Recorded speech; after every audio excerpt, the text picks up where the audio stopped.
ასობრივი დაშინების იარაღი რეჟიმის ხელში ივანიშვილის მთავრობა ნებისმიერ მოქალაქეს პოტენციურ დამნაშავედ აცხადებს. გრანტების შესახებ კანონით, რომელიც უკვე გამოქვეყნდა, თუ თქვენ გყავთ ოჯახის წევრი ემიგრაციაში, რომელიც ფულს გირიცხავთ, გაქვთ დისტანციური სამსახური უცხოურ კომპანიაში, ან საერთაშორისო სტიპენდია, მაშინ უკვე ხართ ოცნების სამიზნეში. ახალი რეპრესიული კანონი ასევე აუქმებს პერსონალური ინფორმაციის დაცულობას.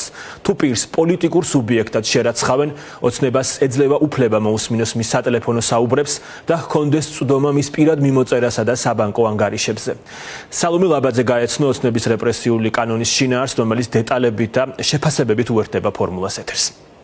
მას შემდეგ, რაც კანონპროექტის შინაარსი გასაჯაროვდა, იურისტები უკვე დარწმუნებით ამბობენ, რომ მისი დამტკიცების შემთხვევაში საქმე გვექნება კანონთან, რომელიც ქართულ ოცნებას საშუალებას მისცემს, რომ სისხლის სამართლებრივი დევნა წამოიწყოს საქართველოს პრაქტიკულად ყველა მოქალაქის წინააღმდეგ. მეტი სიცხადისთვის შეგვიძლია აქ მაგალითები წარმოვიდგინოთ და ასე მაგალითად, თუ თქვენ ხართ მოქალაქე, რომელიც ფულს ან რაიმე სხვა სიკეთეს იღებს საზღვარგარეთ მყოფი საკუთარი ნათესავისგან, მაგალითად დედისგან, რომელიც ამავე დროს უცხო ქვეყნის, მაგალითად იტალიის ან საბერძნეთის მოქალაქე ან ორმაგი მოქალაქეობის მქონეა და თუ თქვენ ამავე დროს გადაწყვეტთ, რომ გსურთ საკუთარი პოზიციის გამოხატვა საჯაროდ საზოგადოებრივი მნიშვნელობის ნებისმიერ საკითხზე, აი ასეთ შემთხვევაში სწორედ ამ კანონის ზარით ქართულ ოცნებას შეეძლება, რომ თქვენ 6 წლით საპატიმროში გაგიშვან. აქ საყურადღებო ისაა, რომ ამ კანონში ქართული ოცნება, უფრო სწორად ჯერ კანონპროექტში, რომელიც მოგვიანებით პრაქტიკულად გარდაუვალია, რომ კანონად იქცევა, ოცნება ფართოდ განმარტავს პოლიტიკური საქმიანობის შინაარსს და ასეთად ადგენს არა მხოლოდ პროტესტის გამოხატვას, მაგალითად დემოკრატიული უპუსლის ან საგარეო კურსის სრულების გამო რუსაველის გამზირზე,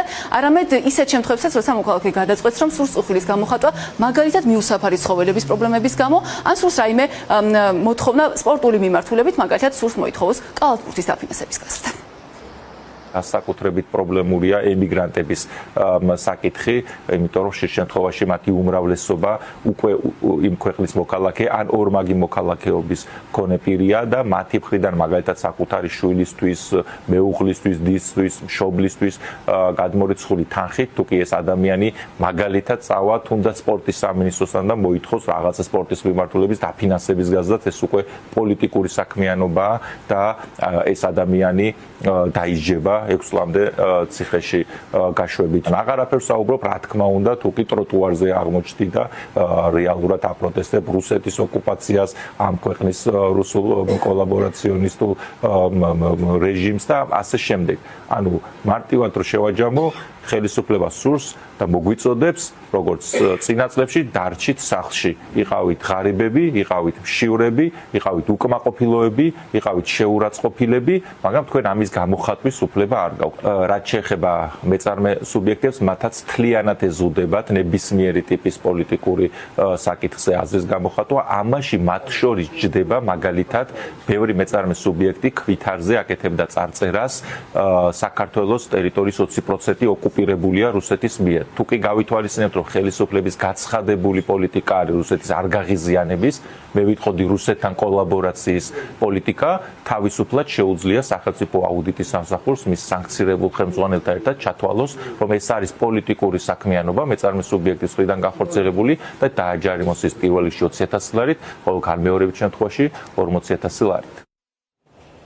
და ამ ფონზე, როცა იურისტების განმარტებით ამ კანონის ძალით შესაძლოა ქართულმა ოცნებამ საქართველოს ყველა მოქალაქის წინააღმდეგ წამოიწყოს სისხლის სამართლებრივი დევნა, ანუ ნებისმიერი მოქალაქის წინააღმდეგ, რომელსაც ის პრობლემად მიიჩნევს და რომლის განეიტრალებასაც მოინდომებს, ქართული ოცნება გვიმტკიცებს, რომ ამ კანონით ისინი მხოლოდ დაფინანსების არხების გადაკეტვას აპირებენ იმ არასამთავრობო ორგანიზაციებისთვის, რომლებიც ამ დაფინანსებას უკვე მოქმედი რეპრესიული კანონმდებლობის მიუხედავად საერთაშორისო დონორებისგან მაინც იღებენ. დღეს ამ თემაზე მორიგი განმარტება პარლამენტის შენობიდან შალვა პაპუაშვილმა გავრცელა.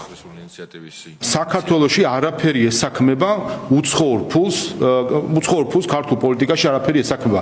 მნიშვნელობა არ აქვს წარმომავლობას, ეს იქნება რუსული ფული, ეს იქნება გერმანული ფული, ეს იქნება ფრანგული ფული, ესტონური თუ ჰოლანდიური თუ ევროკავშირული. თუ გინდა შენ უცხო სახელმწიფომ ან ორგანიზაციამ საქართველოში ფული დახარჯო ისეთ საკითხებზე, რომელიც გავლენას ახდენს საშინაო და საგარეო პოლიტიკის ფორმირებასა და განხორციელებაში, კეთილი ინებდა და ქართულ ხალხს კითხე ეს ყველაფერი. რას გვეუბნებიან ჩვენ ბრიუსელის ბიუროკრატები თავისი გამოსვლით, რაც მარტა კოსმა თქვა, რომ გზებს ეძებენ გვერდისავლით და თავისი საქციელით. გვეუბნებიან, რომ მათ არ აინტერესებს ქართველი ხალხი. კიდევ ვიტყვი რაც შეეხება ამ სქემებს, ეს ერთი სქემა იყო მხოლოდ, როცა უცხოეთში რეგისტრდებოდა ყალბი ორგანიზაციები, როგორც ფულის გამტარი ორგანიზაციები, აქ რა თქმა უნდა კითხვები ისმის, რომ ხომ არ ხდებოდა ფულის გათეთრება, ხომ არ ხდებოდა გადასახადების დამალვა, ხომ არ ხდებოდა შავი ფულის ტრიალი. ქართული ოცნების მიერ წარმოდგენილი ეს ახალი კანონპროექტი იურისტების შეფასებით მრავალ პრობლემურ საკითხს შეიცავს, რომელთაგან ერთ-ერთი მეწარმე სუბიექტებისთვის პოლიტიკური გამოხატვის აკრძალვას გულისხმობს. ამ აკრძალვის დარღვევის შემთხვევაში კი კომპანიები მოსაუდნელია, რომ დაჯარიმდებიან, კანონპროექტით ასია გათვალისწინებული 20,000 ლარით პირველ შემთხვევაში, განმეორების შემთხვევაში კი ჯარიმავა 40,000 ლარამდე. ეს კი პრაქტიკაში ნიშნავს იმას, რომ შესაძლოა ასეთი ჯარიმა დაემუქროს ყველა იმ კომპანიას, რომელიც საკუთარი საქმიანობის დროს გამოხატავს მაგალითად მხარდაჭერას უკრაინის მიმართ ან გამოხატავს საქართველოს ტერიტორიული მთლიანობის მხარდაჭერას იმით, რომ თუნდაც მაგალითად საკუთარ თვითარზე აღნიშნავს, რომ ქვეყნის 20% ოკუპირებულია რუსეთის მიერ.